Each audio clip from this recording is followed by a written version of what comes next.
मी स्वतः सीपींना पूर्ण मोकळीक दिलेली आहे आणि अतिशय चांगल्या पद्धतीनं या ठिकाणी काम चाललेलं आहे।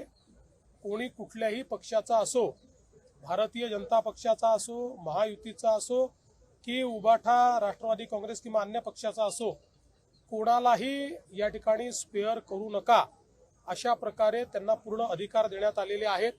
त्यामुळे मला असं वाटतं की ही जी काही गुन्हेगारी आहे आणि विशेषतः गुन्हेगारी करत असताना काही लोक त्याला जो राजाश्रय देण्याचा प्रयत्न करतात, वेगवेगळ्या पक्षात त्या ठिकाणी राजश्री देण्याचा प्रयत्न करतात, तर अशा सगळ्या गोष्टींना मोडून काढायचा आम्ही या ठिकाणी निर्णय घेतलेला आहे। आणि सगळ्यात महत्त्वाचं आहे की कोणाचा काही पास्ट असो, पण आता जर कोणी गुन्हेगारीमध्ये जात असेल किंवा गुन्हेगारीत आढळेल तर त्याला आम्ही सोडणार नाही।